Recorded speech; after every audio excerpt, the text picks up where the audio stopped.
मुंबई की तेज धड़कनों के बीच, जहां जिंदगी हर किसी को अपनी ही रफ्तार में खींचे लिए जाती है, वहीं दो जिंदगियां अपने अपने मोड़ पर कुछ ऐसे टकराईं कि किस्मत भी हक्की बक्की रह गई। अक्षत मल्होत्रा, एक प्रतिभाशाली मगर थोड़ा अनाड़ी डॉक्टर, जिसने विदेश में अपनी पढ़ाई पूरी करके इंडिया लौटने का फैसला किया था। उस पर पारिवारिक दबाव था, उम्र बढ़ती जा रही थी और शादी के लिए रिश्ते रोज घर में आते जाते थे। मगर अक्षत को अपने करियर से प्यार था और उसे लगता था कि प्यार, शादी, बच्चे ये सब बाद की चीजें हैं। दूसरी ओर थी हंसी भाटिया, एक स्वतंत्र, आत्मनिर्भर और मजबूत लड़की जो एक नामी एडवर्टाइजिंग कंपनी में काम करती थी। उसे जिंदगी से डर नहीं लगता था, बल्कि वह जिंदगी को चौंकाने में यकीन रखती थी। उसकी जिंदगी में रिश्ते थे, मगर किसी एक से बंधना कभी उसका लक्ष्य नहीं रहा। वो मानती थी कि हर इंसान को खुद की खुशी पहले ढूंढनी चाहिए, बाकी सब उसके बाद। एक पार्टी में उनकी पहली मुलाकात हुई थी। थोड़ी सी बातचीत, कुछ हंसी मजाक और शराब के नशे में डूबी एक रात, जिसे दोनों ने भूल जाने में ही भलाई समझी। मगर किस्मत को शायद यहीं से कहानी शुरू करनी थी। कुछ हफ्ते बाद हंसी को अपनी तबीयत में कुछ अजीब सा महसूस हुआ। उसने डॉक्टर से जांच करवाई और रिपोर्ट ने सब कुछ उलट कर रख दिया। वह गर्भवती थी। वो खुद भी हैरान थी, क्योंकि यह अनचाही, अनजानी और अनियोजित परिस्थिति थी। हंसी ने पहले इसे अकेले ही संभालने की ठानी, मगर जब डॉक्टर ने बताया कि टेस्ट के अनुसार उसके गर्भ में 2 अलग-अलग डीएनए वाले बच्चे पल रहे हैं, यानी सुपरफेकंडेशन का दुर्लभ मामला, तो मामला सामान्य से बहुत परे चला गया। मेडिकल की भाषा में ऐसा तभी होता है जब किसी महिला के अंडाशय से एक ही समय में 2 अंडाणु बाहर निकलें और वे 2 अलग-अलग पुरुषों के शुक्राणुओं से निषेचित हो जाएं। हंसी हैरान थी। इस असंभव सी लगने वाली सच्चाई को समझने के लिए उसे खुद पीछे जाना पड़ा और यहीं अक्षत का नाम सामने आया। जब उसने अक्षत से संपर्क किया तो वह बिल्कुल चौंक गया। उसकी जिंदगी एकदम व्यवस्थित चल रही थी, करियर पर फोकस, शादी की बात चल रही थी, और फिर ये बुरी खबर आ गई, सावधानी में आ गई। पहले तो उसने साफ इनकार कर दिया, मगर डीएनए टेस्ट की सच्चाई ने सब कुछ साफ कर दिया। अक्षत उन 2 बच्चों में से एक का पिता था। अब हंसी, जो इस मातृत्व को अकेले अपनाने का मन बना चुकी थी, और अक्षत, जो कभी पिता बनने के लिए तैयार ही नहीं था, दोनों एक अजीब से रिश्ते में बंधने को मजबूर थे। और कहानी यहीं खत्म नहीं होती, क्योंकि दूसरा पुरुष कौन था, ये भी तो सवाल था। और तभी आता है एंट्री में दूसरा किरदार, गुड्डू चड्ढा। गुड्डू एक लुधियाना वाला जिंदादिल नौजवान, जो अपने आप को पंजाब का शेर समझता था, और लड़कियों के मामले में उसकी किस्मत भी अक्सर उसका साथ देती थी। उसके लिए जिंदगी एक त्योहार थी और हर दिन पार्टी। वो हंसी से उसी रात मिला था, एक इत्तेफाक, एक हल्की बातचीत और नशे में की गई एक बेवकूफी। जब उसे पता चला कि वह एक अजन्मे बच्चे का पिता हो सकता है, तो पहले तो वह इस बात को लेकर खूब मजाक उड़ाता रहा। मगर जब मेडिकल रिपोर्ट सामने आई तो उसकी आंखें भी खुल गईं।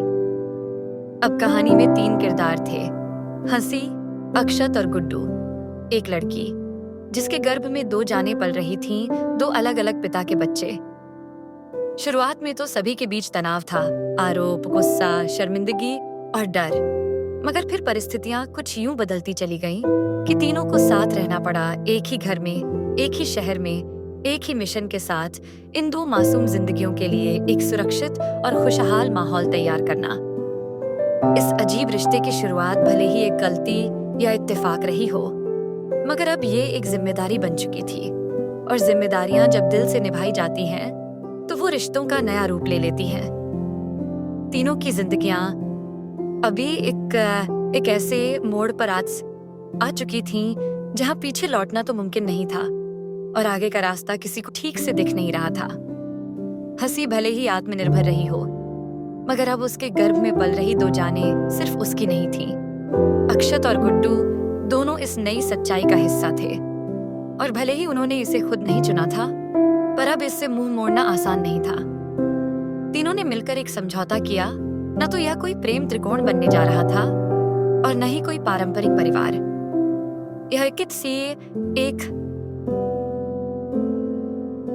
रंदिये थाए जिसमें ने बच्चे पहले थे और बाकी सब बाद में। मुंबई के एक शांत इलाके में एक फ्लैट किराए पर लिया गया। तीनों ने फैसला किया कि जब तक बच्चे जन्म नहीं लेते और सब कुछ व्यवस्थित नहीं हो जाता, वे साथ रहेंगे एक टीम की तरह। इस टीम के अपने नियम थे, कोई निजी हस्तक्षेप नहीं, एक दूसरे की इज्जत और सबसे अहम बात, बच्चों की भलाई सबसे ऊपर। अक्षत ने अपनी मेडिकल प्रैक्टिस सीमित कर दी थी ताकि हंसी की प्रेगनेंसी के दौरान वो उसके साथ अधिक समय बिता सके।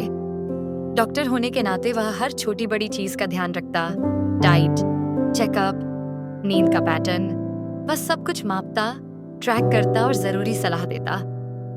दूसरी ओर गुड्डू का तरीका अलग था। वो हंसी को हंसाता, हल्का माहौल बनाता, कभी कभी गिटार लेकर बैठ जाता और प्रेगनेंसी सॉन्ग गाता, ज्यादातर फिजूल मगर दिल से। वह बच्चों के लिए खिलौने खरीदता, रंगीन कपड़े और न जाने क्या क्या अजीब चीजें। हंसी इस दोनों के बीच कहीं अटक कर रह गई थी, एक जो सब कुछ लॉजिक और केयर से देखता था और दूसरा जो हर बात को दिल से लेता था। पर एक बात साफ थी, दोनों की नीयत नेक थी।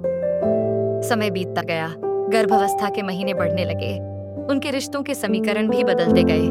अक्षत, जो पहले इस स्थिति को झंझट मानता था, अब जिम्मेदारी की अहमियत समझने लगा था। वो हंसी को सिर्फ उस एक रात की गलती नहीं मानता था, अब उसमें उसे एक मजबूत मां नजर आने लगी थी। गुड्डू, जो शुरू में इसे कॉमेडी समझ रहा था, अब भावनाओं में डूबता जा रहा था। बच्चे का ख्याल उसे एक अलग तरह की गर्माहट देता था और कहीं ना कहीं उसे हंसी से एक अपनापन सा महसूस होने लगा था।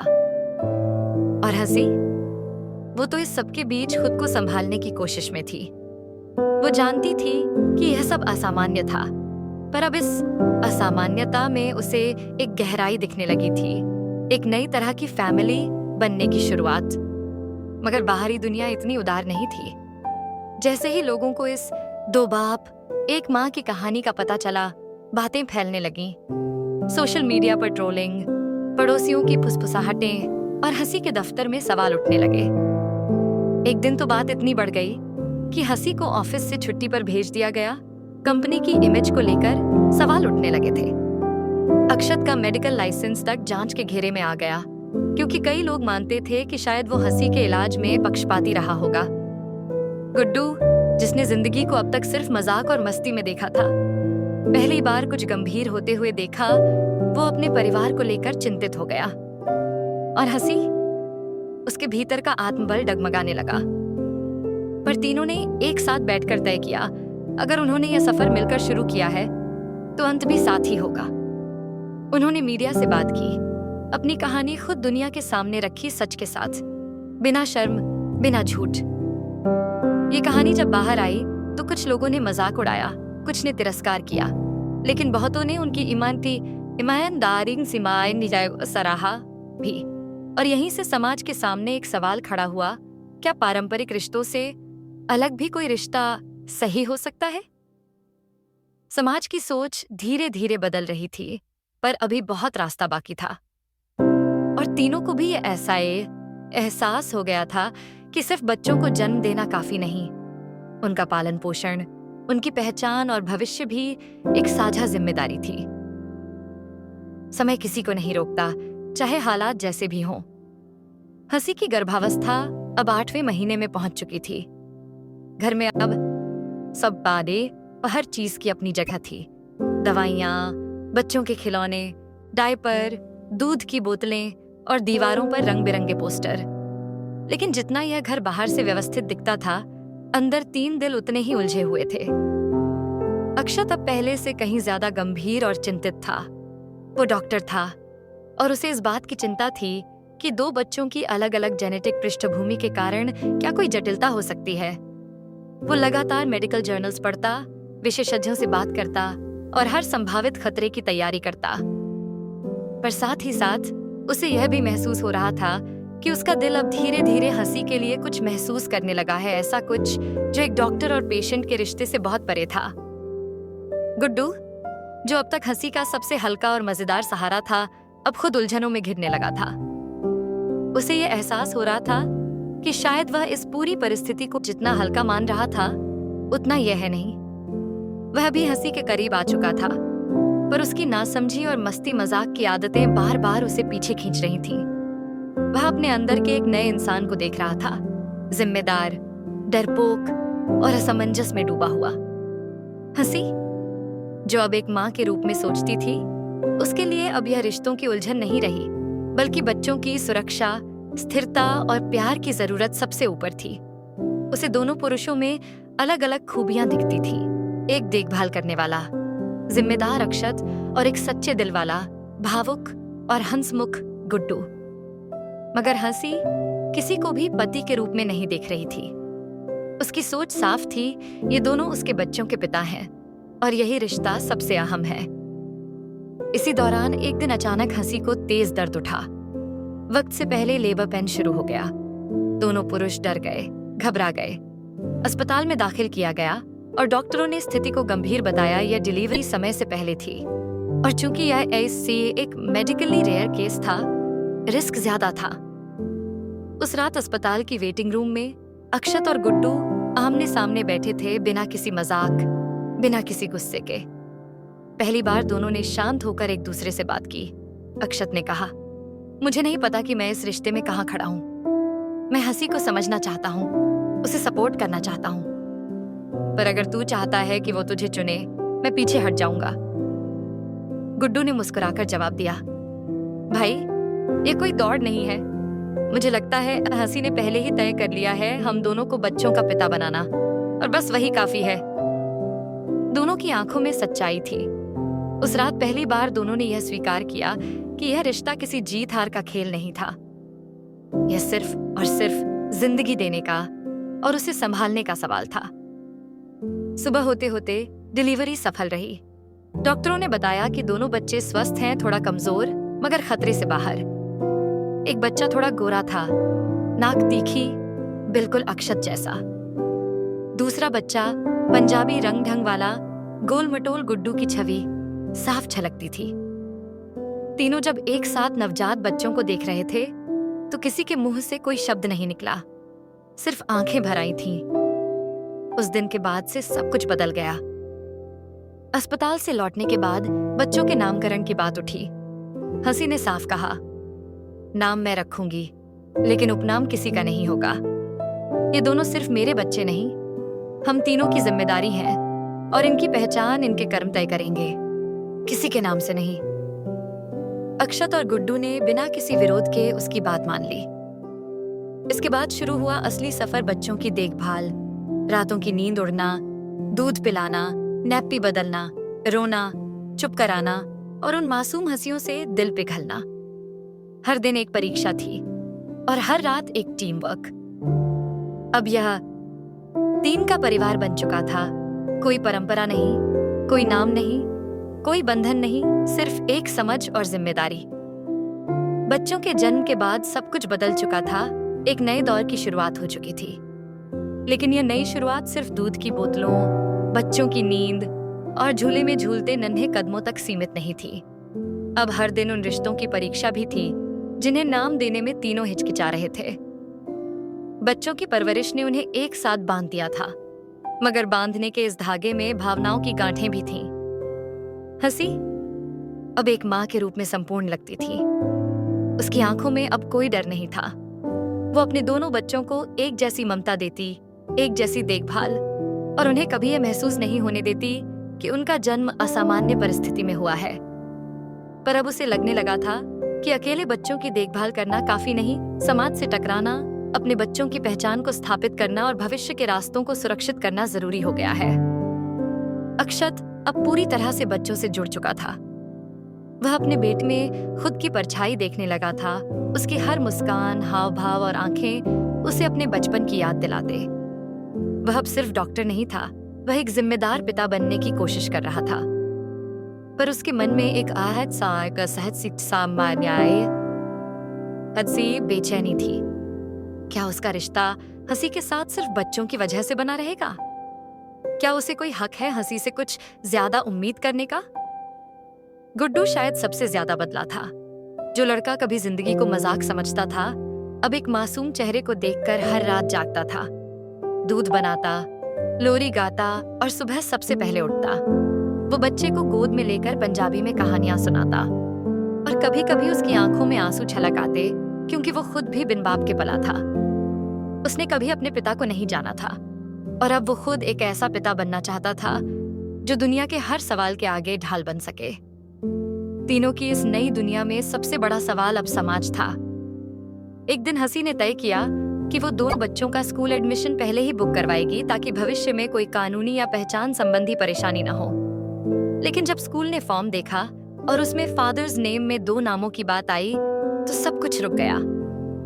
स्कूल एडमिनिस्ट्रेशन ने कहा कि नियम के अनुसार एक ही पिता का नाम दर्ज किया जा सकता है। अब सवाल उठा, दोनों में से किसका नाम? हंसी ने चुपचाप फॉर्म बंद किया और कहा, अगर ये बच्चे एक से पैदा हुए होते तो शायद दुनिया इन्हें आसानी से स्वीकार कर लेती, लेकिन इनका जन्म इन्हें कमजोर नहीं बनाता। दुनिया को बदलना होगा, बच्चों को नहीं। यह बात गुड्डू और अक्षत दोनों के दिल को छू गई। उन्होंने साथ में फैसला किया, अगर सिस्टम इन्हें पहचान नहीं देगा तो वे मिलकर ऐसा सिस्टम खड़ा करेंगे जहां यह पहचान बने। उन्होंने साये एक सिरे का आग्रह सेबे बात की, बच्चों के लिए संयुक्त अभिभावकता की याचिका दायर की। इस तरह का केस पहली बार सामने आया था जहां 2 पुरुष एक ही मां के 2 बच्चों के अलग अलग जैविक पिता हैं, लेकिन दोनों एक समान कानूनी हक चाहते हैं। मीडिया में यह बराई इसके सीवा मत स्थायित और का फर्क फैल गई। 2 पिता, एक मां, अम्मा के 2 बच्चे, एक अनोखी फैमिली का संघर्ष। जहां एक ओर सोशल मीडिया पर लोग इस पर तरह तरह की राय दे रहे थे, वहीं दूसरी ओर हंसी के और अक्षत गुड्डू दोनों के परिवार भी इस स्थिति से टकराने लगे। अक्षत के माँ बाप बहुत पुराने विचारों वाले थे। उन्हें यह सब बदनामी लगता था। उन्होंने अक्षत को बुलाकर कहा, या तो तुम इस लड़की और उसके बच्चों से अलग हो जाओ या फिर हमारी जिंदगी से चले जाओ। गुड्डू का परिवार थोड़ा अलग था। उसका पापा तो बचपन में छोड़कर चला गया था, मगर उसकी माँ, एक ठेठ पंजाबी महिला, ने कहा, बेटा, तूने अगर उसे दिल से अपनाया है तो पीछे मत हट। पर बेटा, यह आसान नहीं होगा। यह समाज तुझे चैन से जीने नहीं देगा। हंसी के परिवार ने शुरू से ही उसे छोड़ दिया था जब उसने बिना शादी के मां बनने का फैसला किया था। लेकिन अब जब उसकी कहानी खबरों में आ चुकी थी तो उसके पिता ने एक चिट्ठी भेजी जिसमें लिखा था, हम तुझसे नाराज थे मगर अब हमें तुझ पर गर्व है। अगर कभी घर लौटना चाहे तो दरवाजा खुला है, बच्चों के साथ भी। यह भावनात्मक क्षण था जो तीनों के लिए एक संकेत था कि समाज का दिल बदल सकता है अगर इरादे सच्चे हों। अब समय था एक और निर्णय का। हंसी ने एक दिन दोनों को एक साथ बुलाया और कहा, अब बच्चे हमारे जीवन का केंद्र हैं, लेकिन हम तीनों कब तक ऐसे ही रहेंगे? एक दिन उन्हें स्कूल, समाज, दोस्त और दुनिया के सामने खड़ा होना होगा। तब क्या हम उन्हें यह बताएंगे कि उनके 2 पिता थे मगर कोई परिवार नहीं? अक्षत और गुड्डू दोनों चुप हो गए। उन्होंने अब तक इस रिश्ते को परिभाषित नहीं किया था, पर अब वक्त था। हंसी बोली, मैं तुम दोनों को खोना नहीं चाहती और बच्चों को भी नहीं, पर क्या हम तीनों एक ऐसा रिश्ता बना सकते हैं जो प्यार की जरूरत को भी पूरा करे और जिम्मेदारी को भी? हंसी के सवाल ने दोनों पुरुषों की आत्मा को झकझोर दिया था।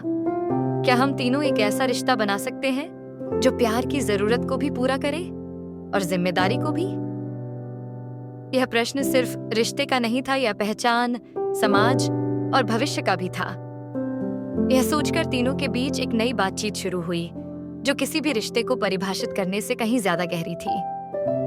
हंसी अब पहले से कहीं अधिक स्पष्ट सोच रखने वाली महिला बन चुकी थी।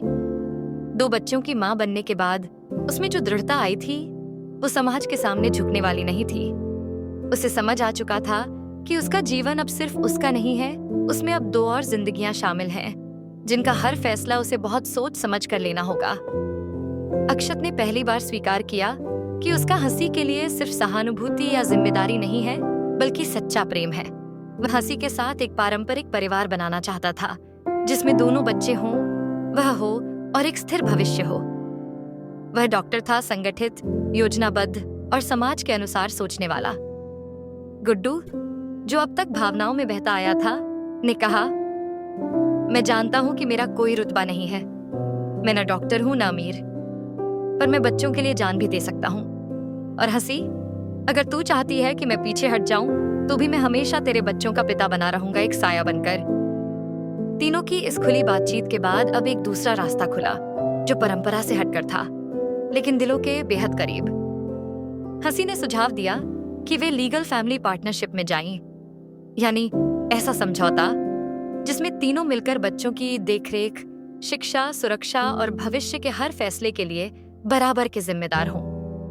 प्यार रहे या न रहे, जुड़ाव और देखभाल बनी रहनी चाहिए। अक्षत और गुड्डू को यह सुझाव पहले अजीब लगा, पर फिर उन्होंने महसूस किया कि यह रास्ता ही सही है, क्योंकि प्यार, ईगो या प्रतिस्पर्धा में उलझकर वे बच्चों के भविष्य से नहीं खेल सकते।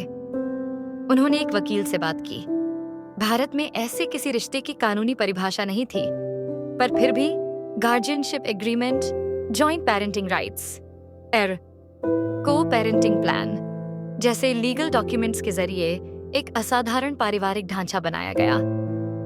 इसी दौरान बच्चों ने अपनी आंखें खोल दी थीं। जब दो छोटे छोटे चेहरे हंसी के सीने से लगते थे तो वह दुनिया की सबसे शक्तिशाली और सजीव औरत लगती थी। अक्षत और गुड्डू जब बच्चों को गोद में उठाते थे तो उनके चेहरे की मासूमियत उन्हें गहराई से जोड़ देती थी, जैसे किसी अदृश्य डोर ने उन्हें जीवन भर के लिए बांध दिया हो। अब तीनों ने मिलकर घर को दो हिस्सों में बांट दिया। एक बच्चों का प्ले जोन जहां दुनिया की हर खुशी मौजूद थी, और एक प्लानिंग जोन जहां वे भविष्य की रणनीति बनाते। इस दौरान मीडिया की दिलचस्पी फिर से जाग उठी। टीवी चैनल्स पर डिबेट होने लगे, क्या यह भारतीय संस्कृति के खिलाफ है? ज़रेनिया, क्या बच्चे ऐसे माहौल में सही परवरिश पाएंगे? और फिर कुछ सकारात्मक रिपोर्टिंग भी शुरू हुई, जैसे कि नई पीढ़ी के परिवार, मॉडर्न को पेरेंटिंग मॉडल आदि। इन बहसों के बीच एक और बड़ा मोड़ तब आया जब सरकार ने उनके केस को एक पायलट केस मानकर संसद में एक प्रस्ताव पास करने की बात की, ताकि गैर पारंपरिक परिवारों को भी कानूनी सुरक्षा मिल सके। यह किसी भी आम नागरिक के लिए बड़ी बात थी, और हंसी, अक्षत, गुड्डू तीनों के लिए तो एक ऐतिहासिक क्षण। लेकिन इस नए रास्ते में सिर्फ उपलब्धियां नहीं थीं, भावनात्मक टकराव भी थे।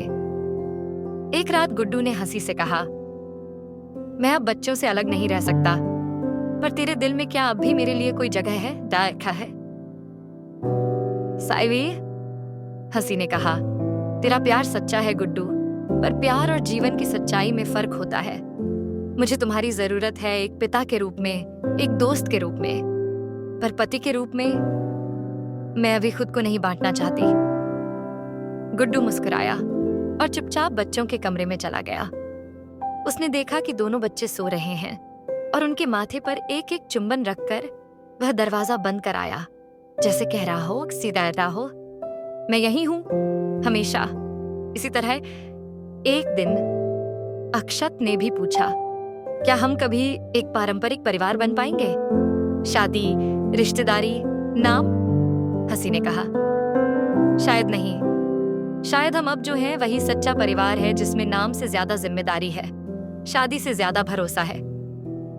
यह जवाब सुनकर अक्षत की आंखें भीग गईं, पर उसने कोई विरोध नहीं किया, क्योंकि वो जान चुका था कि सच्चा प्यार वही है जो अपेक्षाओं को पीछे छोड़ दे। तीनों ने एक बात तय की, वे बच्चों को कभी यह एहसास नहीं होने देंगे कि उनका परिवार दूसरों से अलग है। उन्हें न कोई शर्म सिखाई जाएगी, न कोई झूठ। बच्चों के नामों में अब किसी उपनाम की जरूरत नहीं थी, वे अब नई सोच के प्रतीक थे। समय आगे बढ़ा, बच्चों ने अपने पहले कदम चलने शुरू कर दिए थे। पहली बार माँ कहा था, पहली बार रोकर अपनी पसंद की चीज मांगी थी, और इन सब लम्हों ने हंसी, अक्षत और गुड्डू को और गहराई से कर दिया था। लेकिन अब जब बच्चों की उम्र स्कूल जाने लायक हो चुकी थी, जीवन की असली परीक्षा सामने थी, समाज और पहचान की। विद्यालय का दरवाजा। हंसी ने बच्चों का स्कूल में एडमिशन करवाने का पूरा प्लान बना लिया था।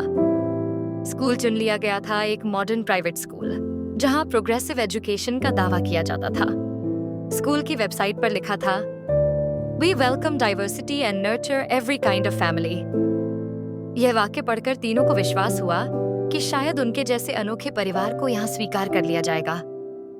फॉर्म भरा गया। फादर्स नेम कॉलम में दोनों नाम दर्ज किए गए और साथ में कानूनी दस्तावेज संलग्न किए गए जो दिखाते थे कि दोनों पुरुष संयुक्त रूप से बच्चों के संरक्षक हैं। पर जब स्कूल एडमिनिस्ट्रेशन से मुलाकात हुई, उनकी मुस्कुराहट जल्द ही सवालों में बदल गई। आप कह रहे हैं दोनों पिता हैं, लेकिन कानूनी तौर पर एक ही नाम हम सिस्टम में डाल सकते हैं। हंसी शांत स्वर में बोली, अगर दोनों बच्चे एक ही माँ के हैं और दोनों के पिता अलग हैं और दोनों पिता पूरी जिम्मेदारी निभा रहे हैं, तो आपको यह स्वीकार करना ही होगा। ये बच्चों की पहचान का सवाल है और आपकी जिम्मेदारी है उन्हें बराबरी देना। बहस लंबी चली। आखिरकार स्कूल ने कहा कि वे इस मामले को मैनेजमेंट तक पहुंचाएंगे। इस मुलाकात के बाद तीनों का दिल भारी था। वे जानते थे कि यह सिर्फ स्कूल नहीं, हर संस्था का रवैया यही होगा। लेकिन वे पीछे नहीं हटे। किसी तरह यह मामला फिर मीडिया में आ गया, अखबारों में छप गया। नई सोच की टक्कर पुरानी प्रणाली से, जब दो पिता और एक माँ मिलकर एक पहचान के लिए लड़े। बहस फिर गर्म हो गई। टीवी डिबेट्स, सोशल मीडिया की पोस्ट्स, यूथ एंड कंजर्वेटिव्स की टकराहट। एक तरफ लोग इन तीनों को न्यू इंडियाज रियल फैमिली कह रहे थे, वहीं दूसरी तरफ कुछ आलोचक इन्हें पश्चिमी सोच का प्रभाव बता रहे थे। मगर इस बार तीनों चुप नहीं रहे। उन्होंने खुद सामने आकर एक ओपन इंटरव्यू दिया, जिसमें हंसी ने कहा, हमने ये रास्ता चुना नहीं, ये रास्ता हमें मिला और हमने इसे अपनाया क्योंकि यह सच था। यह बच्चों का हक है कि उन्हें पहचान मिले और यह हमारी जिम्मेदारी है कि हम उनके लिए खड़े हों। इस इंटरव्यू ने लाखों लोगों को प्रभावित किया, खासकर वे लोग जो अपने परिवारों में किसी न किसी रूप में नॉर्मल से हटकर जी रहे थे। सिंगल पेरेंट्स, समलैंगिक जोड़े, दत्तक अभिभावक। इन तीनों की कहानी अब एक आंदोलन बनती जा रही थी, बैड न्यूज से न्यू होप तक। अंततः स्कूल ने केस को लंबा करने के लिए चुप्पी साध ली। तब हंसी ने वकीलों के साथ मिलकर कोर्ट में एक याचिका दायर की, जिसमें मांग की गई कि भारत में पहली बार मल्टी पेरेंट लीगल रिकॉग्निशन का केस दर्ज हो। याचिका का आधार था संविधान के अनुच्छेद 14 समानता का अधिकार और 21 जीवन का अधिकार। कोर्ट में सुनवाई शुरू हुई। जज ने कहा, ये एक असाधारण मामला है। हमें न सिर्फ कानून को देखना है, बल्कि बच्चों के हित को भी ध्यान में रखना है। हंसी ने कोर्ट में अपने बच्चों के जन्म, पालन पोषण, दोनों पुरुषों की भागीदारी और उनके आपसी रिश्तों की ईमानदारी को सामने रखा। अक्षत और गुड्डू ने भी कोर्ट के सामने खुलकर कबूल किया कि उनका कोई प्रेम संबंध नहीं है, लेकिन वे बच्चों से बिना किसी शर्त के जुड़ चुके हैं और दोनों उन्हें अपना समझते हैं।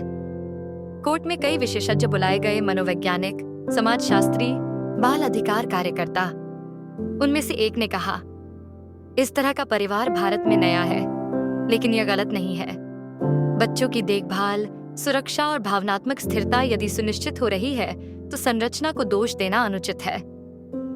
जज ने सुनवाई पूरी करने के बाद फैसला सुरक्षित रख लिया। जब तक कोर्ट का फैसला आता, तीनों ने खुद को और भी मजबूत बना लिया था।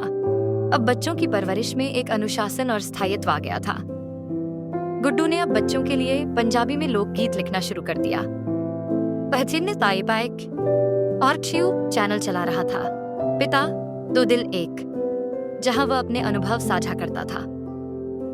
अक्षत ने बच्चों के लिए एक ट्रस्ट फंड बनाया, ताकि भविष्य में उन्हें कभी पहचान, सुरक्षा या संपत्ति के लिए किसी दस्तावेज की जरूरत पड़े तो सब कुछ पहले से तैयार हो। हंसी अभी स्टाई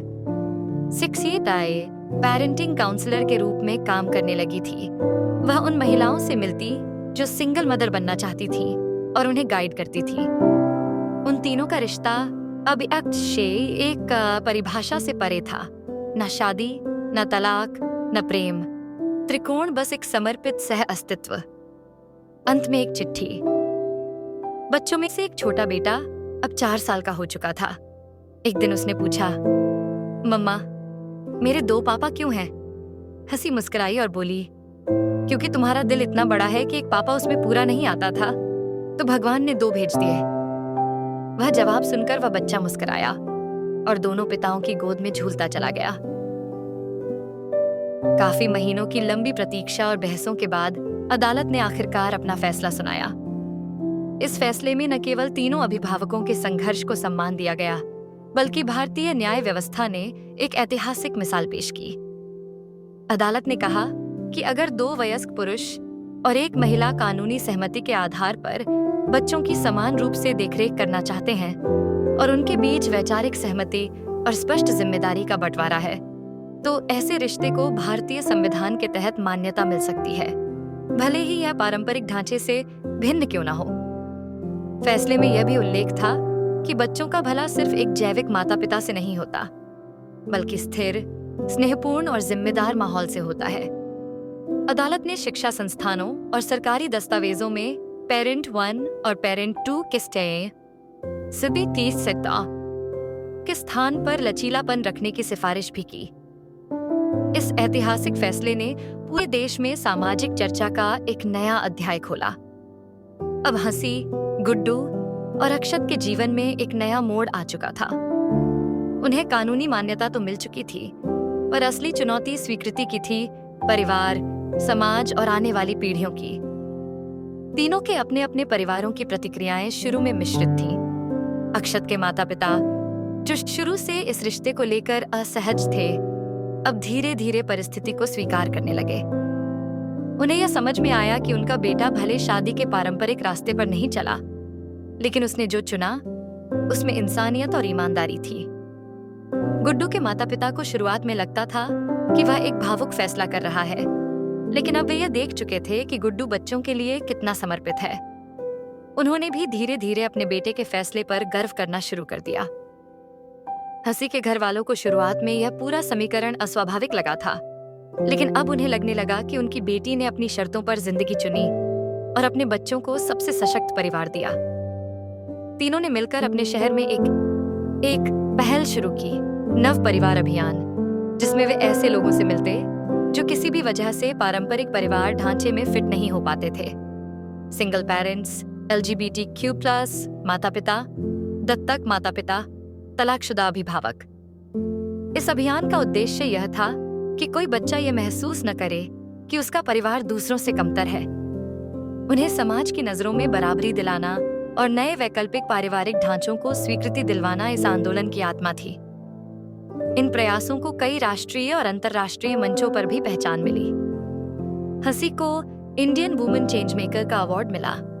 गुड्डू को यूनिसेफ की एक सोशल अवेयरनेस फिल्म में बोलने का आमंत्रण मिला और अक्षत को सरकारी स्वास्थ्य कार्यक्रम में पितृत्व जागरूकता अभियान का प्रतिनिधि बनाया गया। तीनों का रिश्ता अब समाज की स्वीकृति से भी परे एक स्थिरता में बदल चुका था। उनमें प्रेम की कोई पारंपरिक परिभाषा नहीं थी, न पति पत्नी के बंधन, न गर्व की प्रतिस्पर्धा।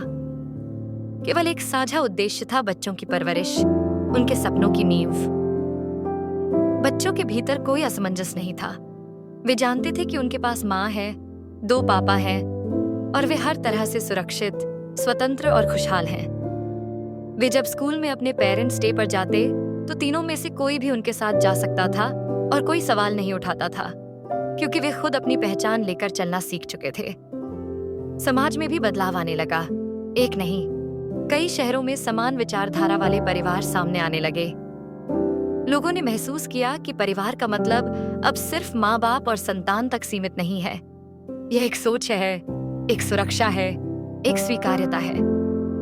भारत में पहली बार पारिवारिक ढांचों के लिए गाइडलाइंस ऑफ अल्टरनेट पेरेंटिंग तैयार किए गए, जिन्हें सरकारी वेबसाइट्स और बाल विकास मंत्रालय की पुस्तिकाओं में जगह दी गई। हालांकि अब भी आलोचना, विरोध और कटाक्ष बंद नहीं हुए थे। कभी कभी सार्वजनिक स्थलों पर या सोशल मीडिया पर ताने, ट्रोलिंग और नफरत के संदेश आ जाते थे, पर अब तीनों इन बातों को दिल से नहीं लगाते। उन्हें यह स्पष्ट था कि उनकी सच्चाई, उनकी ईमानदारी और उनका समर्पण किसी आलोचना से कहीं ऊंचा है। एक दिन हंसी ने एक भाषण में कहा, हमारा परिवार एक प्रयोग नहीं, एक सच्चाई है, और हर सच्चाई को समय चाहिए होता है। पहले अस्वीकृति मिलती है, फिर आलोचना, और फिर धीरे धीरे वह स्वीकार्य बन जाती है। अब तीनों ने तय किया कि वे अपने बच्चों के नाम के आगे किसी जाति, उपनाम या पारंपरिक पहचान का कोई जोड़ नहीं रखेंगे। वे सिर्फ नाम रखेंगे, आत्मनिर्भर, स्वतंत्र इज़ेय सकाभाविक।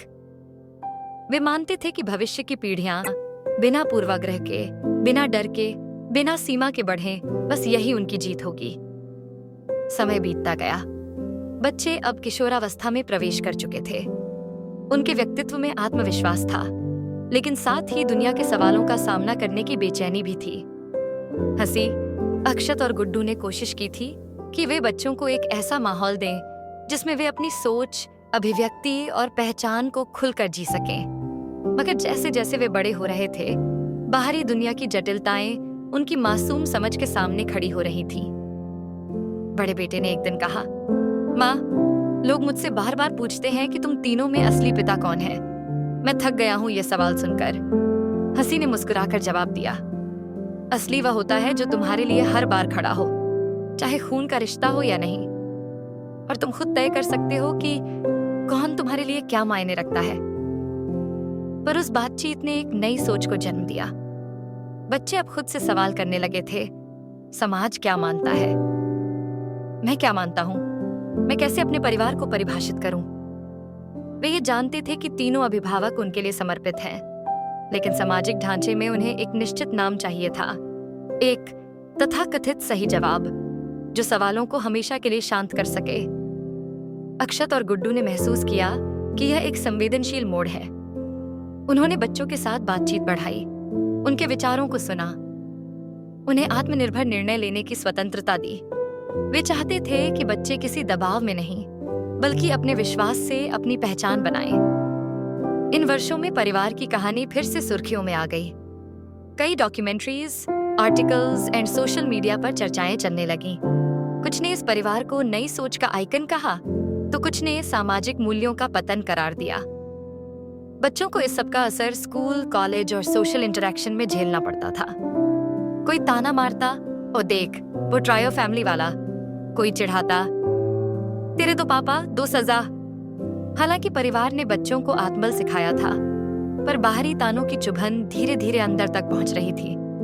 बड़े बेटे ने एक बार कहा, आप तीनों को मैं समझता हूं, लेकिन क्या पूरी जिंदगी मुझे अपनी फैमिली को जस्टिफाई करते हुए ही बितानी होगी? उसकी बात में शिकायत नहीं थी, एक थकान थी उस समाज से जो विविधता को लेकर अब भी संकीर्ण था। समय ने एक और मोड़ लिया। बड़े बेटे ने खुद को परिवार से थोड़ा अलग करने का फैसला लिया। उसने एक दूसरे शहर में पढ़ाई के लिए जाना तय किया। वह स्वतंत्र रूप से खुद को तलाशना चाहता था, बिना 3 पेरेंट्स के टैग के, बिना पहचान की उलझनों के। हंसी, अक्षत और गुड्डू ने उसका निर्णय समझा और समर्थन दिया। हालांकि उनके भीतर एक डर था, क्या वह दूरी रिश्तों में दरार बन जाएगी? पर वे जानते थे सच्चे रिश्ते दूरी से नहीं टूटते, वे संवाद और भरोसे से टिकते हैं। वहीं छोटा बेटा, जो अब 15 साल का हो चुका था, थोड़ा अलग स्वभाव का था। वह समाज के सवालों को चुनौती की तरह लेता था।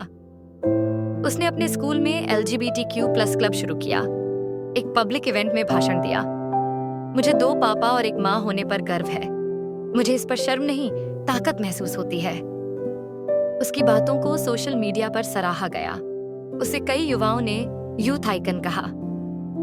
इस तरह दोनों बच्चे अपने अपने तरीके से अपने परिवार की परछाई से निकलकर खुद की पहचान बना रहे थे, एक आत्ममंथन से और एक विद्रोह से। गुड्डू अब भी बच्चों की देखभाल, खानपान और मानसिक स्वास्थ्य के प्रति सबसे अधिक सजग था। वह अक्सर उनके दोस्तों से भी मिलता, उनके शौकों और बदलावों को समझने की कोशिश करता। अक्षत अधिक व्यावहारिक था। वह बच्चों की करियर गाइडेंस, स्कॉलरशिप्स और भविष्य की योजनाओं पर ध्यान देता। हंसी अब उनके साथ कम माँ जैसी और ज्यादा दोस्त जैसी हो गई थी, सलाह देती, पर कभी थोपती नहीं।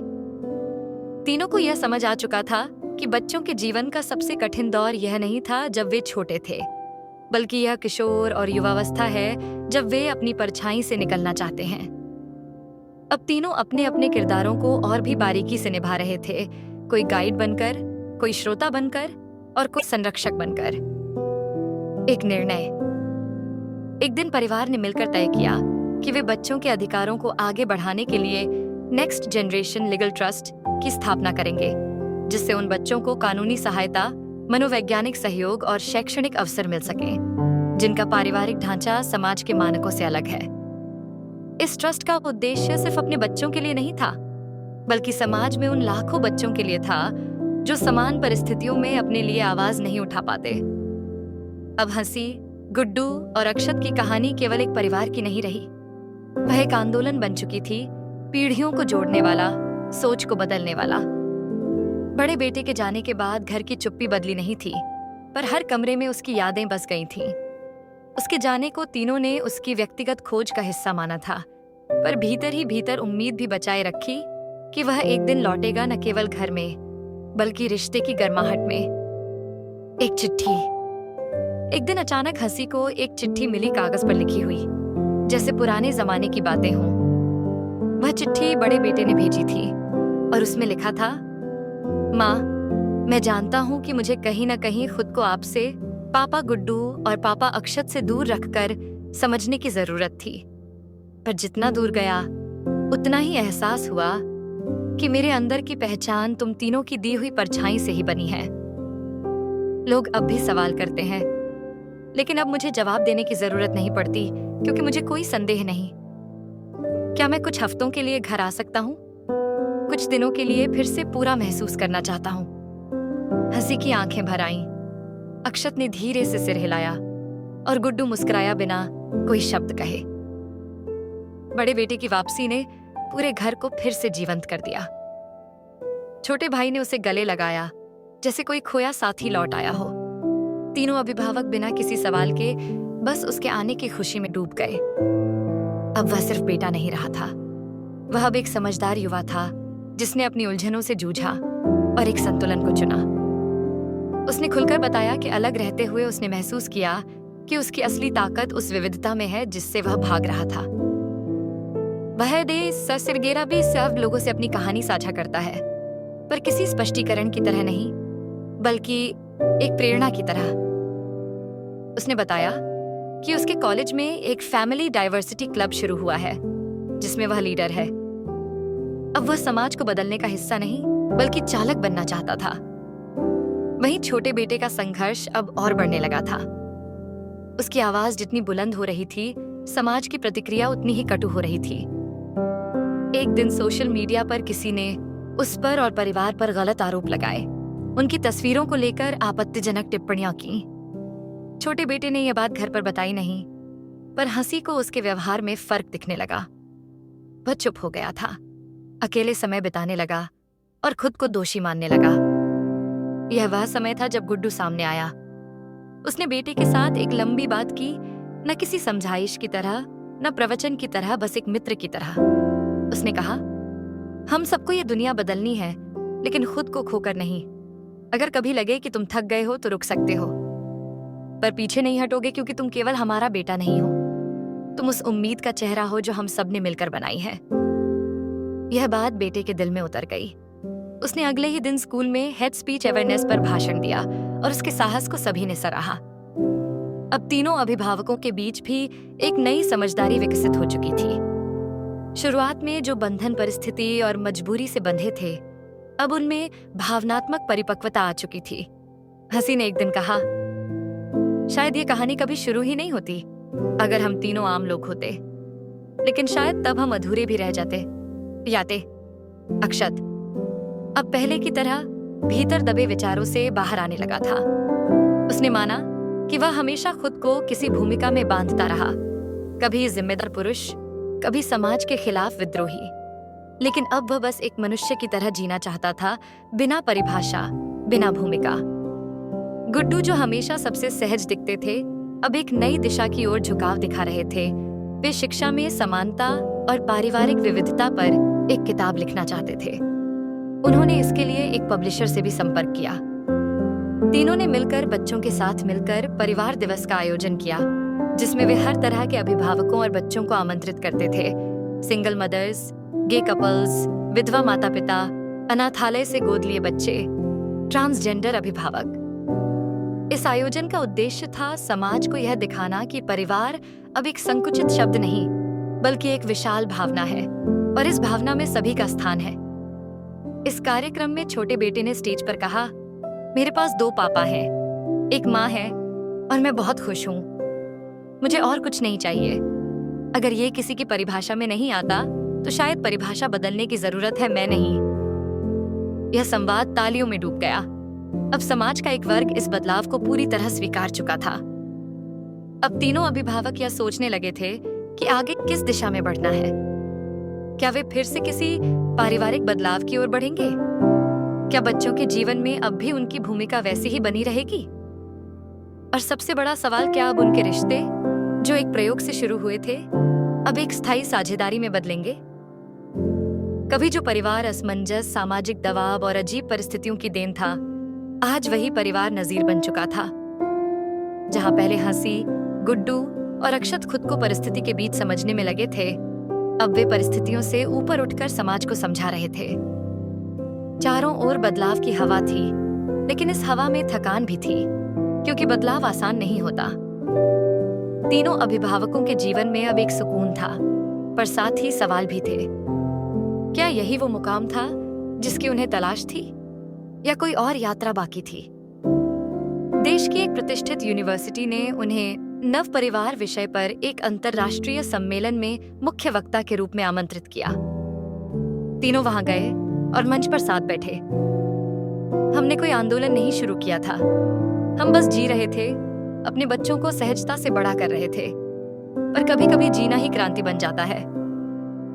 हमें कभी नहीं लगा था कि हमारी निजी कहानी एक सामाजिक विमर्श बन जाएगी, पर अगर हमारे अनुभव से किसी और बच्चे को आत्मसम्मान मिलता है तो वह हमारी सबसे बड़ी उपलब्धि होगी। परिवार परिभाषाओं का बंधन नहीं होता, वह इसीलिए वह एक ऐसी जगह है, रहस्य, जहां कोई तुम्हें बिना शर्त के अपनाता है। अगर तुम्हारा खून नहीं भी मिला पर दिलों की धड़कन साथ हो तो वह परिवार ही होता है। तालियों की गूंज देर तक चलती रही। यह कोई भाषण नहीं था, यह 3 जिंदगियों की झलक थी जो अब हजारों जिंदगियों को दिशा दे रही थी। सम्मेलन के कुछ महीनों बाद बड़े बेटे ने घर आकर एक घोषणा की। उसने कहा कि वह अब खुद फैमिली इंक्लूजन काउंसलर के रूप में काम करेगा। उसने LGBTQ+ किशोरों के लिए एक ऑनलाइन मंच बनाया, जहां वे अपने अनुभव साझा कर सकें, मदद मांग सकें और मार्गदर्शन पा सकें। छोटा बेटा, जो अब कॉलेज में था, सामाजिक कार्यों में सक्रिय रूप से शामिल हो गया था। उसने भारत के अलग-अलग राज्यों में जाकर विविध पारिवारिक संरचनाओं पर डेटा इकट्ठा करना शुरू किया और एक डॉक्यूमेंट्री बना रहा था, परिवार जैसा वो सच में है। दोनों बेटों की सफलता, सोच और संवेदनशीलता ने तीनों अभिभावकों को यह विश्वास दिलाया कि उन्होंने जो रास्ता चुना था वह कठिन था पर गलत नहीं। एक शाम सब साथ बैठे थे, शायद पहली बार इतने खुले दिल से। हंसी ने पूछा, हमने तो ये सब बच्चों के लिए किया, पर क्या अब हम तीनों के लिए भी कुछ कर सकते हैं? उसके इस सवाल पर कुछ क्षण खामोशी रही। फिर अक्षत ने कहा, हमने साथ रहते रहते एक दूसरे को समझा, सीखा और निभाया। अब ये सिर्फ सामाजिक समझौता नहीं रहा। मुझे नहीं पता इस रिश्ते का नाम क्या है, पर मुझे इसमें अपना जीवन लगता है। गुड्डू, जो हमेशा से भावनाओं को शब्दों में ढालने में सहज नहीं थे, पहली बार खुलकर बोले, हम तीनों ने जो बनाया वह कोई शब्द या रिश्ते की श्रेणी नहीं है। यकीन सीखे एक भरोसा है बिना शर्त का। अगर तुम दोनों साथ हो तो मुझे किसी और आश्वासन की जरूरत नहीं। तीनों ने पहली बार बिना किसी शंका, दबाव या बाध्यता के अपने रिश्ते को स्वीकार किया, न समाज की सहमति के लिए, न किसी कानूनी मोहर के लिए, सिर्फ इसलिए कि यह उनका सच था। 1 साल बाद पूरे देश में पहली बार नव परिवार दिवस मनाया गया, सरकार की सहमति से। इस दिन को हर तरह के परिवार की स्वीकृति और समानता के प्रतीक के रूप में मनाया गया। इस दिन एक समारोह में तीनों को विशेष सम्मान दिया गया, परिवार एक समावेशन के प्रतीक के रूप में। उनकी कहानी अब सिर्फ किताबों या सोशल मीडिया तक सीमित नहीं थी, वह सरकारी नीति, शैक्षणिक पाठ्यक्रम और सामाजिक विमर्श का हिस्सा बन चुकी थी।